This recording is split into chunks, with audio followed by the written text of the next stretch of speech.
नमस्कार दोस्तों, स्वागत है आपका आपके अपने favourite YouTube channel three little tutor में। दोस्तों, हमारे चैनल पर आपको केंद्रीय विद्यालय एडमिशन से जुड़ी सभी महत्वपूर्ण जानकारियां वीडियोस के माध्यम से टाइम टू टाइम दी जाती हैं। दोस्तों, जैसे कि आपने देखा कि पिछले सत्र के एडमिशन में हमने लगातार आपके लिए वीडियोस के माध्यम से सभी महत्वपूर्ण जानकारियां लाई हैं। इस बार भी हमारा यही प्रयास है कि केंद्रीय विद्यालय एडमिशन जो 2023-24 सत्र में होने वाले हैं, उनसे संबंधित जो भी महत्वपूर्ण जानकारियां हैं वो वीडियोस के माध्यम से आपको टाइम टू टाइम दें, ताकि अगर आप इंटरेस्टेड हैं अपने बच्चे का केंद्रीय विद्यालय में एडमिशन कराने के लिए, तो आपको सही सही सारी जानकारी सही टाइम पे मिले। तो दोस्तों, ये वीडियो बहुत ही ज़्यादा खास है, क्योंकि इस वीडियो में हम आपको ज़रूरी एडमिशन गाइडलाइंस के बारे में बताएंगे, जिसमें शामिल होगा एप्लीकेशन फॉर्म के बारे में, एज के बारे में, एलिजिबिलिटी के बारे में, प्रायोरिटीज़ क्या होती हैं, डॉक्यूमेंट्स कौन कौन से लगेंगे 2023-24 सत्र के लिए, और दोस्तों अलग से क्या प्रोविज़न आया है, एज में जो बदलाव हुए हैं उसके बारे में, और जो बाल वाटिका एडमिशन है इसके बारे में भी हम आपको जानकारी देंगे। चलिए दोस्तों, वीडियो में आगे बढ़ते हैं बिना देरी किए हुए, और एक एक करके आपको बताते हैं कि कैसे क्या होता है। दोस्तों, इस वीडियो में हम जानेंगे, सबसे पहले हम ये देख लेते हैं कि इस वीडियो में हम क्या क्या देखेंगे। सबसे पहले दोस्तों, प्रायोरिटीज क्या होती हैं। जैसे कि एक मिसकॉन्सेप्शन होता है लोगों में कि केंद्रीय विद्यालयों में सिर्फ सरकारी नौकरी करने वाले माता पिता के बच्चों का एडमिशन होता है। तो दोस्तों, इससे आपको क्लियर होगा कि उसका बेस क्या है, किस आधार पर होता है। उसके बाद दोस्तों, दूसरा पॉइंट हम ये देखेंगे कि जो ऑर्फेन्ड चाइल्ड हैं, यानी कि दुर्भाग्यवश जिन बच्चों के माता पिता कोविड-19 की वजह से दिवंगत हो गए हैं, यानी कि स्वर्ग सिधार गए हैं, उन बच्चों का एडमिशन के लिए क्या प्रोविजन है केंद्रीय विद्यालयों में। उसके बाद दोस्तों, तीसरा पॉइंट हम देखेंगे कि क्या क्या डॉक्यूमेंट्स लगेंगे एडमिशन के लिए। चौथे पॉइंट्स में हम देखेंगे कि एक सिंगल गर्ल चाइल्ड एडमिशन का प्रोविजन होता है केंद्रीय विद्यालय में, तो वो कैसे होता है, क्या डॉक्यूमेंट्स वगैरह लगते हैं, इन सब के बारे में जानकारी आपको देंगे। उसके बाद दोस्तों, अगला पॉइंट जो हमारा होगा वो रिजर्वेशन इन एडमिशन। जैसे कि दोस्तों, कुछ शेड्यूल कास्ट, शेड्यूल ट्राइब और अदर बैकवर्ड क्लास होती हैं, जिनको रिजर्वेशन मिलता है, जिनको आरक्षण मिलता है। तो ये आरक्षण का जो नियम है वो केंद्रीय विद्यालयों में एडमिशन के लिए भी लागू होता है। तो ये कैसे, कितना और किसको मिलता है, इसके बारे में जानकारी देंगे। उसके बाद दोस्तों, आरटीई, राइट टू एजुकेशन, शिक्षा के अधिकार अधिनियम के तहत केंद्रीय विद्यालयों में भी एडमिशन होता है। दोस्तों, ये बहुत इंपॉर्टेंट टॉपिक है उन माता-पिता के लिए जो सरकारी नौकरी नहीं करते हैं, लेकिन अपने बच्चों को केंद्रीय विद्यालय में पढ़ाना चाहते हैं। ये बहुत इंपॉर्टेंट टॉपिक है, इसको आप मत छोड़िएगा। इसमें आपको बहुत ही अच्छी जानकारी मिलेगी। अगर आप सरकारी नौकरी नहीं करते हैं, तो भी आपके बच्चे का केंद्रीय विद्यालय में एडमिशन हो सकता है, अगर आपको इस चीज़ की जानकारी है तो। उसके बाद दोस्तों, अगला पॉइंट जो हमारा होगा वो ये देखेंगे कि केंद्रीय विद्यालय में जो नर्सरी एडमिशन, नर्सरी यानी कि प्री प्राइमरी, केजी, और जो आपके प्ले ग्रुप वाले एडमिशन होते हैं, नर्सरी केजी, ये जो है वो भी इंट्रोड्यूस किए गए हैं केंद्रीय विद्यालय के द्वारा। इसके बारे में भी जानकारी देंगे। उसके बाद दोस्तों, सबसे लास्ट में हम आपको बताएंगे कि एज का जो क्राइटेरिया है, अभी रिसेंट में ही एज के क्राइटेरिया को बदला गया है, केंद्रीय विद्यालय ने एज के क्राइटेरिया को अपडेट किया है। तो वो अपडेटेड एज क्राइटेरिया क्या है वो मैं आपके सामने एक्सप्लेन करूंगा। तो चलिए दोस्तों, एक एक करके सारी चीजें डिटेल में देखते हैं। वीडियो थोड़ा लंबा होगा, लेकिन आपके बच्चे के एडमिशन के पर्पज से बहुत ही ज़्यादा यूजफुल है। तो आप वीडियो को कहीं पे भी स्किप नहीं करिएगा, मेरी आपसे निवेदन है, मेरी आपसे विनती है। वीडियो को पूरा देखेंगे, आपको सारी जानकारी होगी, और आप अपने बच्चे का सक्सेसफुली एडमिशन करवा सकते हैं। दोस्तों, इसमें एंट्रेंस एग्जाम नहीं होता, सिर्फ और सिर्फ इस बात पर डिपेंड करता है कि आपकी तैयारी कितनी है और आप कितने एक्टिव हैं। इस वजह से ये जानकारी मैं आपको समय से पहले दे रहा हूं, ताकि आप अपनी जानकारी के हिसाब से एडमिशन के लिए अपनी तैयारी पूरी कर लें, ताकि जब भी एडमिशन स्टार्ट हो तो आपको कोई भी प्रॉब्लम ना हो। सबसे पहले देखते हैं कि प्रायोरिटीज़ क्या होती हैं, यानी कि एडमिशन में प्राथमिकता। दोस्तों, ये केंद्रीय विद्यालयों में प्रायिकता मिलती है, यानी कि प्राथमिकता मिलती है जो सरकारी नौकरी करने वाले माँ बाप होते हैं उनके बच्चों को। तो सबसे पहले देखते हैं, दो तरह के केंद्रीय विद्यालय होते हैं। एक होता है सिविल डिफेंस सेक्टर का, सबसे पहले इसको देख लेते हैं। ऐसे केंद्रीय विद्यालयों में एडमिशन के लिए जो सिविल या डिफेंस सेक्टर में आते हैं, उनमें सबसे पहली प्राथमिकता मिलती है सेंट्रल गवर्नमेंट के एम्प्लॉय के बच्चे को। उनकी जॉब ट्रांसफरेबल भी हो सकती है, नॉन ट्रांसफरेबल भी हो सकती है, और एक्स सर्विसमैन के बच्चों को। Okay, this will also include children of foreign national official who come on deputation or transfer to India by invitation of government of India. तो दोस्तों, इस कैटेगरी में वो भी आएंगे जो फॉरेन नेशनल के बच्चे हैं, जो इंडिया आए हैं, जिनको इनवाइट किया गया है गवर्नमेंट ऑफ इंडिया की तरफ से। तो इन बच्चों को सबसे पहली प्राथमिकता मिलती है जब भी एप्लीकेशन फॉर्म भरे जाते हैं। अगर बच्चा इस कैटेगरी में है, उस बच्चे के माता पिता सेंट्रल गवर्नमेंट एम्प्लॉय हैं, या फिर एक्स सर्विसमैन का बच्चा है, तो उसको सबसे पहली प्राथमिकता मिलेगी सिविल या डिफेंस सेक्टर के केंद्रीय विद्यालयों में एडमिशन के लिए। उसके बाद दोस्तों दूसरी प्राथमिकता जो मिलती है वो children of transferable and non transferable employ of autonomous bodies public sector undertaking institute of higher learning of the government of India. तो दोस्तों गवर्नमेंट ऑफ इंडिया के ऑटोनोमस बॉडीज होते हैं, पब्लिक सेक्टर अंडरटेकिंग होते हैं और इंस्टीट्यूट ऑफ हायर लर्निंग होते हैं। दोस्तों पीएसयू का एक एग्जांपल दे रहा हूं, जैसे एनटीपीसी होता है, इसको पब्लिक सेक्टर अंडरटेकिंग बोलते हैं, ये गवर्नमेंट ऑफ इंडिया का है। ऐसे ही इंस्टीट्यूट ऑफ हायर लर्निंग जो होते हैं, जो आईआईटीज होते हैं, एनआईटी होते हैं, सेंट्रल यूनिवर्सिटीज होती हैं, ये जो है इस कैटेगरी में आते हैं। इन सब में काम करने वाले जो माता पिता हैं, यानी कि इनमें जो एम्प्लॉय हैं, इनके जो एम्प्लॉय हैं autonomous bodies public sector undertaking और इंस्टीट्यूट ऑफ हायर लर्निंग, तो इनके बच्चों को दूसरी प्राथमिकता मिलती है। इसी तरीके से children of transferable and non transferable state government employ, यानी कि जो राज्य सरकार के कर्मचारी हैं, चाहे उनकी जॉब ट्रांसफरेबल है या फिर नॉन ट्रांसफरेबल है, उनके बच्चों को तीसरी प्राथमिकता मिलती है।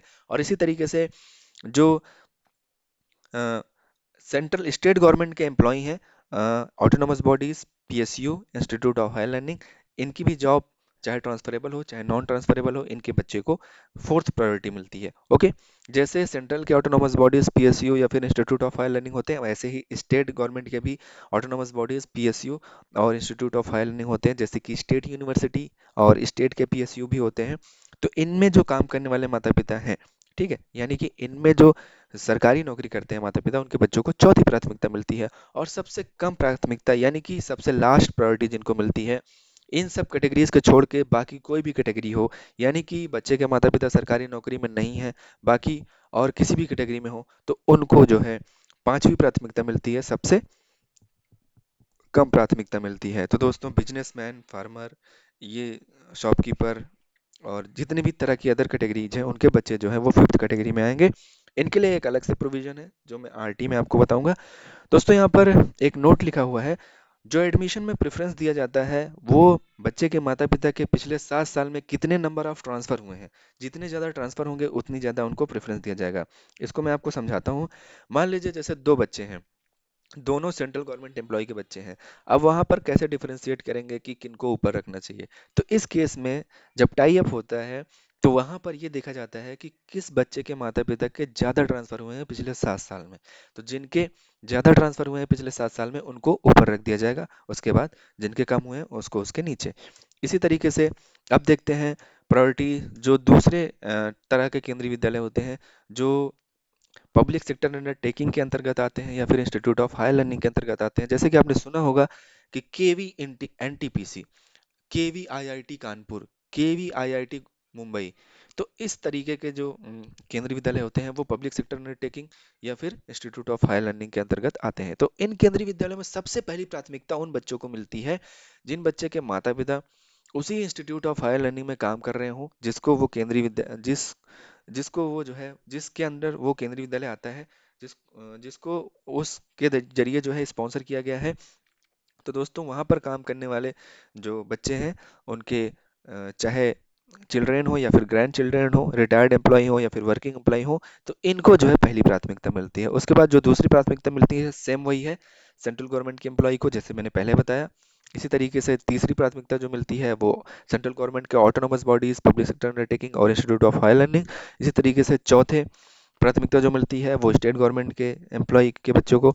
और इस तरीके से जो पांचवी प्राथमिकता मिलती है, ये children of non transferable transferable employ of autonomous bodies, public sector undertaking और institute of higher learning of the state government को मिलती है। ओके, इसी तरीके से पांचवी प्राथमिकता मिलती है इन सारी कैटेगरीज को छोड़ के, बाकी जितनी भी कैटेगरीज हैं, फार्मर, शॉपकीपर या कुछ भी हो, बस सेंट्रल गवर्नमेंट या स्टेट गवर्नमेंट के कर्मचारी नहीं होने चाहिए, तो उनको जो है वो छठवीं प्राथमिकता मिलती है इन केंद्रीय विद्यालयों में। दोस्तों यहाँ पर एक नोट लिख के आ रहा है जिसमें मैं आपको बता दूं कि यहाँ पर जैसे प्रेफरेंस जो दिया जाता है एडमिशन में, वो पहले सर्विंग एम्प्लॉय के बच्चों को दिया जाएगा, ठीक है, उसके बाद grand children of serving employ, इसके बाद रिटायर्ड एम्प्लॉय को देखा जाता है। तो मतलब यहाँ पर कहने का पर्पज ये है कि पहले जो काम कर रहे हैं, चाहे वो बच्चे के माता पिता हो या दादा दादी हो, उसके आधार पर अगर एडमिशन हो रहा है तो पहले उनको देखा जाएगा जो करेंटली वर्क कर रहे हैं। उसके बाद उनको देखा जाएगा चाहे वो बच्चे के माता पिता हो या दादा दादी हो, वो भले ही रिटायर्ड हो गए हों। ओके, तो दोस्तों आई थिंक ये आपको समझ में आ गया होगा। अगर कोई कन्फ्यूजन है तो नीचे कमेंट बॉक्स में कमेंट करके पूछ सकते हैं। आगे बढ़ते हैं। और दोस्तों ये वही है, दूसरा नोट जो है वो मैंने आपको बताया अभी पिछले वीडियो में, वो सेम है कि जैसे टाई अप हो गया तो वहाँ पर ये देखा जाता है कि उन दोनों बच्चों के माता-पिता में किनके नंबर ऑफ ट्रांसफर ज़्यादा हुए हैं। जिनके नंबर ऑफ ट्रांसफर ज़्यादा होंगे उनको ज़्यादा प्राथमिकता, जिनके कम हुए होंगे उनको कम प्राथमिकता। ओके, तो आई होप दैट ये आपको समझ में आ गया होगा। अब दोस्तों यहाँ पर एक प्रोविज़न आया है केंद्रीय विद्यालय में एडमिशन के लिए, ऑर्फेन चाइल्ड ड्यू टू कोविड-19 एडमिशन। दुर्भाग्यवश बहुत से बच्चे ऐसे हैं जिन्होंने कोविड-19 के टाइम में, क्राइसिस के टाइम में अपने माता-पिता को खो दिया। तो ऐसे बच्चों के लिए केंद्रीय विद्यालय संगठन ने एक प्रोविज़न जारी किया है। तो दोस्तों यहाँ पर मैं आपको बता रहा हूँ, चाइल्ड ऑर्फेन ड्यू टू कोविड-19 pandemic will be considered for admission over and above the class strength under PM cares for children scheme. तो दोस्तों पीएम केयर फंड जो है उसके अंतर्गत ऐसे बच्चे जिन्होंने दुर्भाग्यवश अपने माता-पिता को कोविड-19 पैंडेमिक में खो दिया है, तो उनके admission over and above the class strength होंगे। यानी कि इस एक क्लास की स्ट्रेंथ अगर 40 है, तो अगर ये बच्चा एडमिशन लेना चाह रहा है, तो उसको एडमिशन दिया जाएगा भले ही क्लास की स्ट्रेंथ ओवर हो गई हो। तो दोस्तों जो एडमिशन होंगे वो होते हैं, लिस्ट दिया जाता है डिस्ट्रिक्ट मजिस्ट्रेट जो होते हैं कंसर्न डिस्ट्रिक्ट के, और ये मैक्सिमम जो है 10 बच्चों के एडमिशन करवा सकते हैं, और मैक्सिमम 2 चिल्ड्रन पर क्लास ये होना है। तो दोस्तों ये जो बच्चे होंगे इनको फीस वगैरह से छूट प्रदान की गई होगी, यानी कि ट्यूशन फीस, कंप्यूटर फंड और विद्यालय विकास निधि, इनको कोई भी पैसा नहीं देना होगा क्लास फर्स्ट से लेकर क्लास 12 तक अगर वो पढ़ते हैं तो।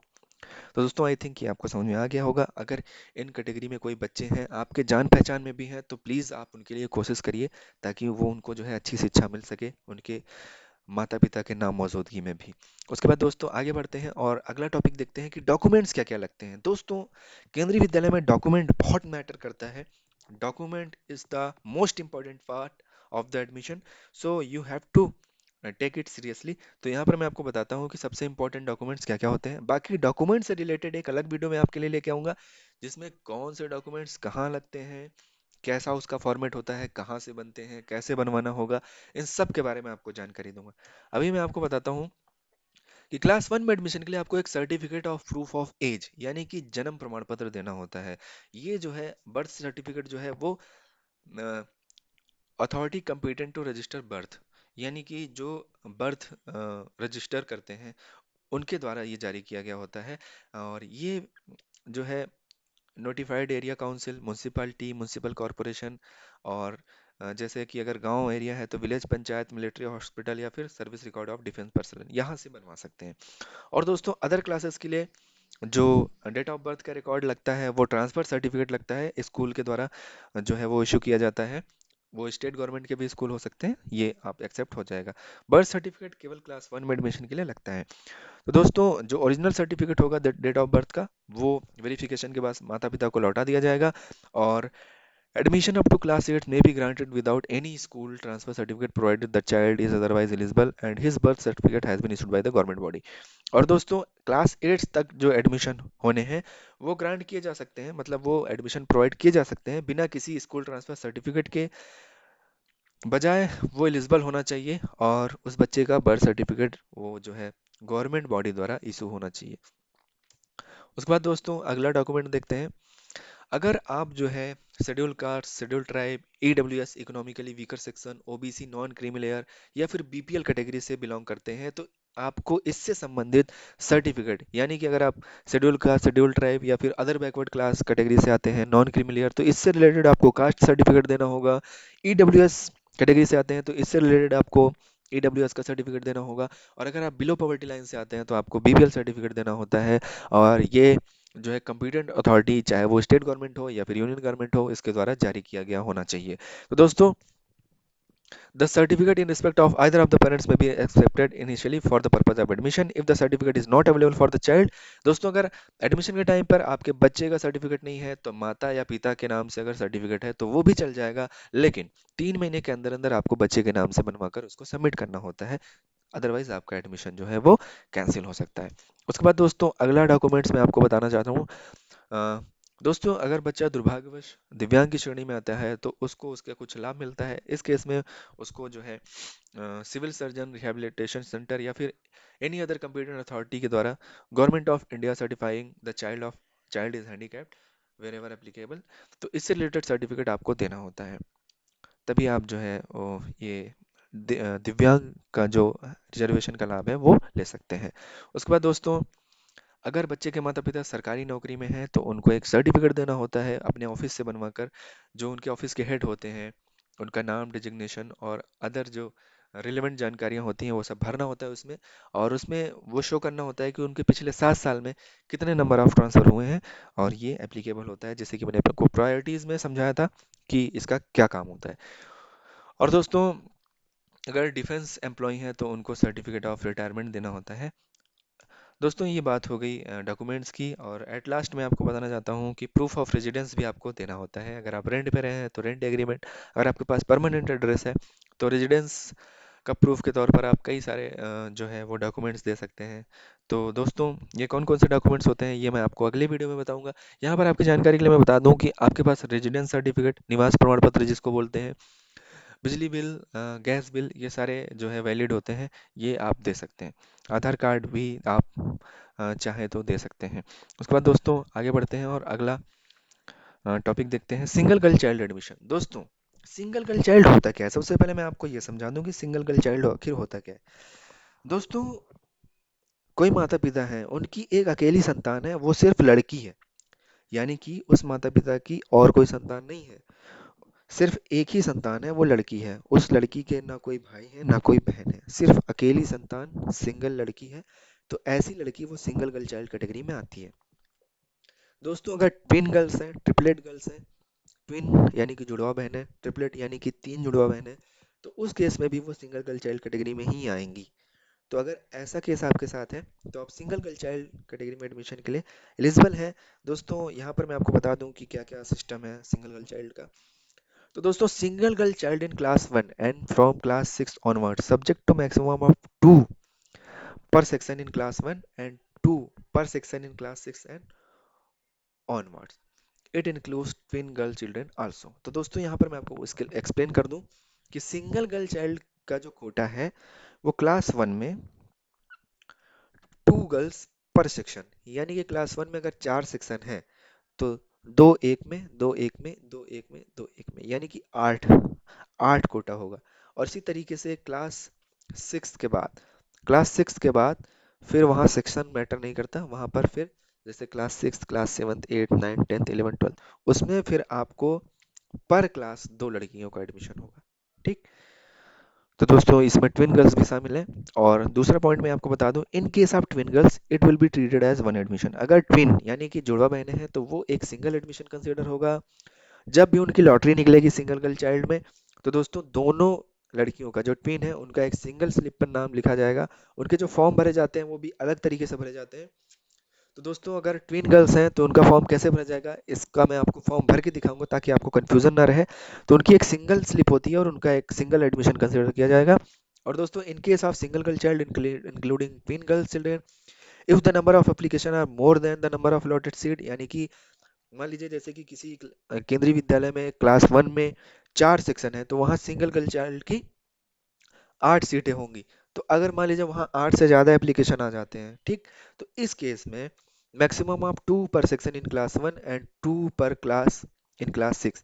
तो दोस्तों, क्लास 1 में मैक्सिमम सिर्फ 2 ही एडमिशन हो सकते हैं पर सेक्शन, और क्लास 6 में क्लास 6 और उससे ऊपर जो है मैक्सिमम 2 एडमिशन हो सकते हैं पर क्लास। क्लास और सेक्शन में आप डिफरेंस समझिएगा। क्लास 1 में एडमिशन के लिए सेक्शन कंसिडर किया जा रहा है और क्लास 6 से लेके उससे ऊपर की क्लासेस के लिए क्लास कंसिडर किया जा रहा है। ठीक है। The admission should be granted on the basis of priority category.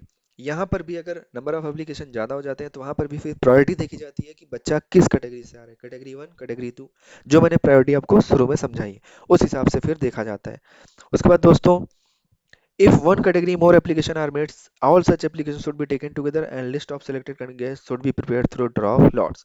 तो दोस्तों, फिर वहाँ पर लॉटरी होती है, उसके हिसाब से फिर नाम आते हैं। इसके बाद दोस्तों अगला देखते हैं, रिजर्वेशन इन एडमिशन। दोस्तों, आपको पता है कि हमारे इंडिया में कुछ रिजर्व कैटेगरीज होती हैं, जैसे कि schedule caste, schedule tribe, other backward class, non creamy layer. तो इनको गवर्नमेंट के द्वारा जो है वो रिजर्वेशन दिया जाता है, आरक्षण दिया जाता है। तो किनको कितना मिलता है केंद्रीय विद्यालय में, ये मैं आपको बता देता हूँ। तो दोस्तों, schedule caste, schedule tribe and other backward class category, इनमें 50% जो सीट्स होती हैं वो रिजर्व होती हैं शेड्यूल कास्ट के लिए, यानी कि अनुसूचित जाति। 7.5% सीट्स जो होती हैं वो शेड्यूल ट्राइब यानी कि अनुसूचित जनजाति, और 27% जो सीट होती हैं वो other backward class, OBC, non creamy layer. ठीक है, अन्य पिछड़ा वर्ग नॉन क्रीमी लेयर के लिए रिजर्व होती हैं।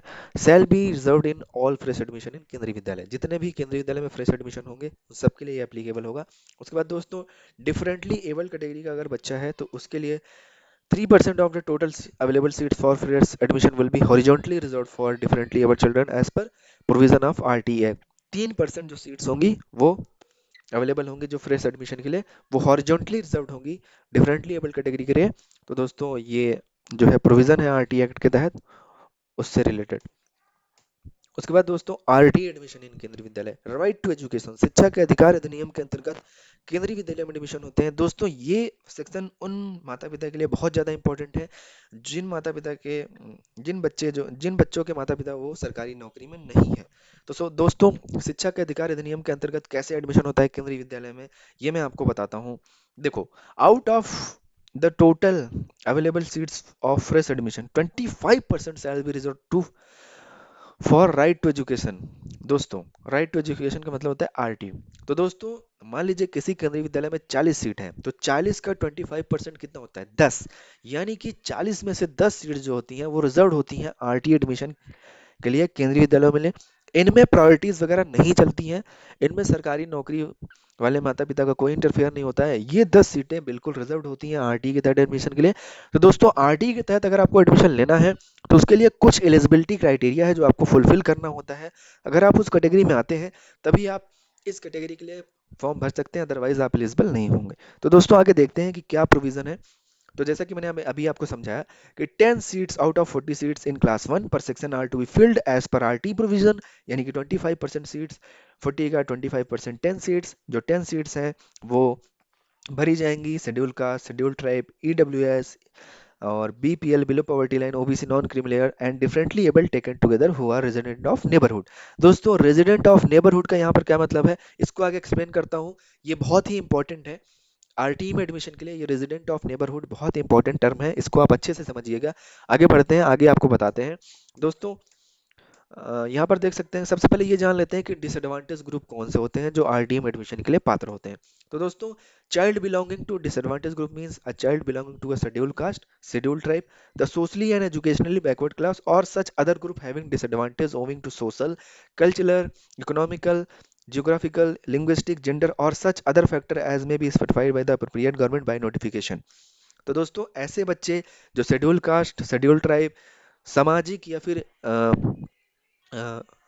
शैक्षिक बैकवर्ड क्लास हैं और भी दूसरे तरीके से जिसका उनको लाभ नहीं मिल रहा है, जैसे कि वो सोशली पिछड़े हुए हैं, कल्चरली पिछड़े हुए हैं, इकोनॉमिकली पिछड़े हुए हैं, ज्योग्राफिकली पिछड़े हुए हैं, या फिर लैंग्वेज की वजह से, जेंडर की वजह से, कोई भी ऐसा फैक्टर जो भी एप्रोप्रिएट गवर्नमेंट द्वारा स्पेसिफाई किया गया है कि वो पिछड़े वर्ग में आते हैं, इन सभी ग्रुप के जो बच्चे हैं वो डिसएडवांटेज ग्रुप में आते हैं।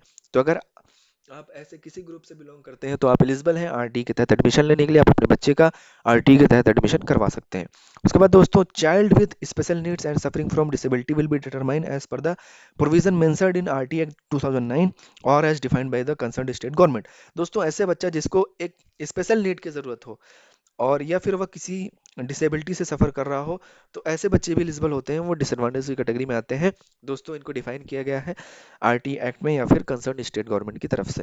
उसके बाद दोस्तों, अगली जो कैटेगरी होती है वो होती है definition of weaker section. Weaker section में कौन से बच्चे आते हैं दोस्तों, child belonging to weaker section means a child belonging to such a parent और guardian declared by code or institute whose annual income is lower than the minimum limit specified by the appropriate government by notification. The income limit regarding economically weaker section will be applicable as notified by the state government concerned। तो दोस्तों, weaker section में ऐसे बच्चे आएंगे जिन बच्चों के माता पिता या गार्जियन की जो एनुअल इनकम है वो वहाँ के स्टेट गवर्नमेंट, जहाँ के वे निवासी हैं, वहाँ के स्टेट गवर्नमेंट के द्वारा डिफाइन की हुई जो मिनिमम लिमिट है उसके आधार पर है। तो दोस्तों, अगर वो मिनिमम लिमिट से कम है तो दोस्तों वो बच्चे जो हैं वो वीकर सेक्शन में आएंगे और वो पात्र होंगे आरटी में एडमिशन के लिए। दोस्तों, अब चलते हैं और आगे बढ़ते हैं आरटी एडमिशन के बारे में और देखते हैं। जैसे कि मैंने आपको बताया था कि डिफिनेशन ऑफ नेबरहुड क्या होता है और प्रूफ ऑफ रेजिडेंस क्या होता है, ये एप्लीकेबल होता है एडमिशन अंडर आरटी ओनली। तो दोस्तों, केंद्रीय विद्यालय जो होते हैं वो लोकेटेड होते हैं बहुत सी वेरिएड डेंसिटी ऑफ पॉपुलेशन में, और उनको कैटेगराइज किया गया है लिमिट ऑफ नेबरहुड के तौर पर। तो दोस्तों, major cities and urban area, यानी कि अगर आप जो है शहरी क्षेत्र में रहते हैं और अगर आप आरटी के तहत एडमिशन लेना चाहते हैं, तो आपके घर से जो केंद्रीय विद्यालय की दूरी होनी चाहिए, अगर आप अर्बन लोकेशन में रहते हैं या फिर अर्बन एरिया में रहते हैं, तो आपके घर से जो केंद्रीय विद्यालय की दूरी होनी चाहिए वो 5 किलोमीटर के रेडियस में होनी चाहिए, तभी आप आरटी में एडमिशन के लिए एलिजिबल होंगे, अदरवाइज नहीं। और इसी तरीके से अगर आप रूरल एरिया में रहते हैं, ग्रामीण क्षेत्र में रहते हैं, तो आपके घर से जो आप प्रूफ ऑफ रेजिडेंस देंगे, वहां से जो केंद्रीय विद्यालय की दूरी है वो 8 किलोमीटर के रेडियस में होनी चाहिए। ओके, अगर आप इस क्राइटेरिया को फुलफिल करते हैं तो आप केंद्रीय विद्यालय में एडमिशन के लिए आरटी कैटेगरी में पात्र हैं। दोस्तों, यहाँ पर मैं आपको बता दूं कि प्रूफ ऑफ रेजिडेंस वो एप्लीकेंट को प्रोवाइड करना होता है, यानी कि बच्चे के माता पिता को प्रूफ ऑफ रेजिडेंस देना होता है अगर आप आरटी के तहत अप्लाई करते हैं तो, और अगर आप वहां पर ये शो करते हैं कि आप इस डिफाइन की हुई जो लिमिट ऑफ नेबरहुड है इसके अंतर्गत आते हैं तो दोस्तों इससे संबंधित आपको प्रूफ ऑफ रेजिडेंस देना होता है। A self-declaration in writing form from the parents about distance may also be accepted to this effect subject to verification। एक सेल्फ डिक्लेरेशन फॉर्म भी होता है जिसमें बच्चे के माता पिता ये लिख के दे सकते हैं कि हाँ, हमारा घर जो है वो केंद्रीय विद्यालय से 5 किलोमीटर के रेडियस में है शहरी क्षेत्र में, अगर आप ग्रामीण क्षेत्र में है तो 8 किलोमीटर के रेडियस में है, लेकिन ये वेरीफाई भी हो सकता है, तो आप इसको सोच समझ कर करें। उसके बाद दोस्तों, अगला पॉइंट हम देखते हैं, केंद्रीय विद्यालय में इस बार एक पायलट प्रोजेक्ट के तौर पर, एक ट्रायल के तौर पर नर्सरी एडमिशन इंट्रोड्यूस किया गया है। अभी ये फिलहाल 50 केंद्रीय विद्यालयों में हुआ है। दोस्तों, आगे उम्मीद है कि आने वाले वर्ष में ये लगभग देश भर के सभी केंद्रीय विद्यालयों में लागू कर दिया जाएगा। इससे रिलेटेड अभी कोई ऑफिशियल नोटिफिकेशन नहीं है, लेकिन जैसे ही कोई ऑफिशियल नोटिफिकेशन आती है तो हम आपको नोटिफाई करेंगे। तो दोस्तों, देख लेते हैं कि आखिर ये बाल वाटिका एडमिशन होता क्या है। तो दोस्तों, एडमिशन फॉर बाल वाटिका 1, 2 एंड 3, तीन बाल वाटिका डिफाइन किए गए हैं, बाल वाटिका 1, बाल वाटिका 2 एंड बाल वाटिका 3। तो दोस्तों, in consonance with the NEP, NEP क्या होता है, न्यू एजुकेशन पॉलिसी 2020, नई शिक्षा नीति के अनुसार बाल वाटिका एडमिशन जो है, यानी कि दोस्तों इससे पहले केंद्रीय विद्यालय में जो स्टार्टिंग की क्लास होती थी वो क्लास 1 होती थी, लेकिन अब बाल वाटिका को इंट्रोड्यूस किया गया है केंद्रीय विद्यालयों में। ये एडमिशन आप कंसीडर कर सकते हैं एज अ नर्सरी या केजी जो एडमिशन होते हैं उसके तौर पर। तो दोस्तों, ये एडमिशन जो होंगे वो उन बच्चों के लिए है जिनकी एज 3 साल से ज्यादा हो, 4 साल से ज्यादा हो और 5 साल से ज्यादा हो। तो दोस्तों, आगे बढ़ते हैं और देखते हैं कि क्या है। Fresh admission to these Balwadika classes shall be done as per the priority and reservation given in the revised KVS admission guideline। ये जो एडमिशन होंगे यहाँ पर भी प्रायोरिटी और रिजर्वेशन दोनों चलेगा, ठीक है। तो दोस्तों, जो एज ग्रुप है मैं आपको यहाँ पर एक बार बता देता हूँ कि जो आपके बच्चे की एज होनी चाहिए बाल वाटिका 1 में एडमिशन के लिए 31 मार्च 2023 को 3 साल पूरी होनी चाहिए, लेकिन 4 साल से कम होनी चाहिए।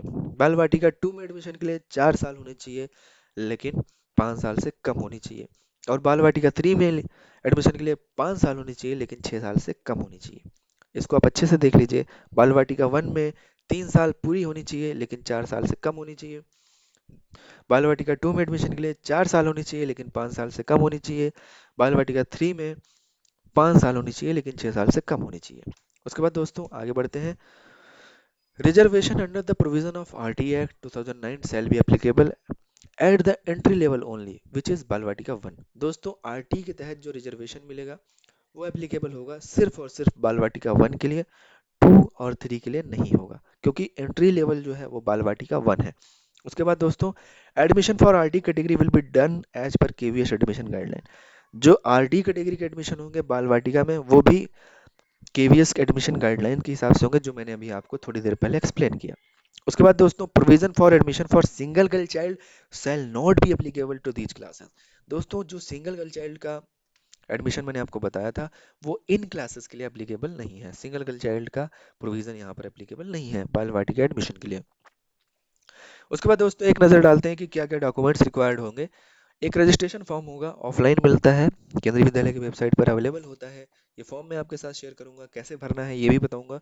उस फॉर्म को आपको डाउनलोड करके फिजिकली भरना होता है, ऑनलाइन नहीं भरना होता है। उसके बाद दोस्तों, ये फॉर्म आपका फिजिकली सबमिट होता है उसी केंद्रीय विद्यालय में जहाँ पर आपको बाल वाटिका में एडमिशन लेना होता है।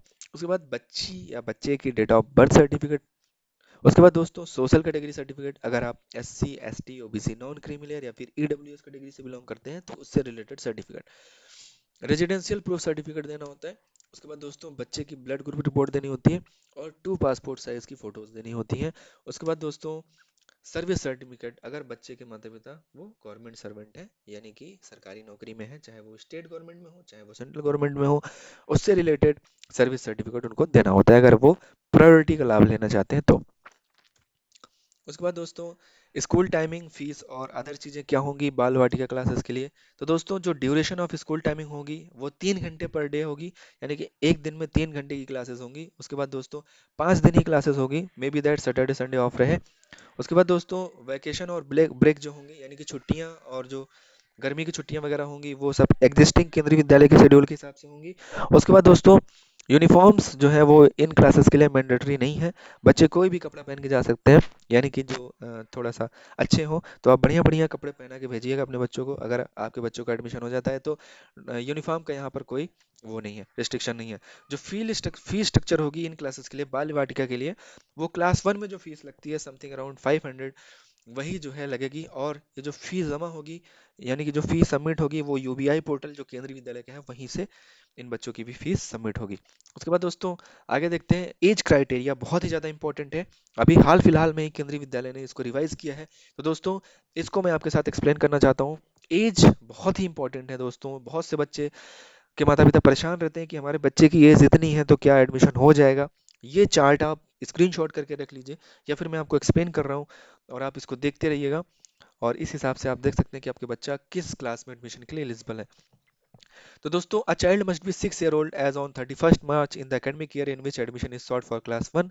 Child born on 1st April should also be considered. तो दोस्तों बच्चा जो है वो क्लास 1 में एडमिशन के लिए जिस भी एकेडमिक ईयर में एडमिशन लेना चाहता है, उस एकेडमिक ईयर के यानी कि मान लीजिए 23-24 में एडमिशन लेना चाहता है, तो 23-24 यानी कि 23-24 सत्र के 31 मार्च को आपके बच्चे की एज है वो 6 साल कंप्लीट होनी चाहिए।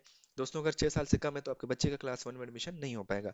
और जो बच्चा 1 अप्रैल को पैदा हुआ है वो भी कंसिडर किया जाएगा। The minimum and maximum age limit for class 1, the minimum and maximum age limit for admission in Kendriya विद्यालय in various classes given below. तो दोस्तों यहाँ पर एक चार्ट है वो मैं दे रहा हूँ, आपको दिखा रहा हूँ, जिसमें मिनिमम और मैक्सिमम एज जो है वो बताया गया है हर क्लासेस के लिए।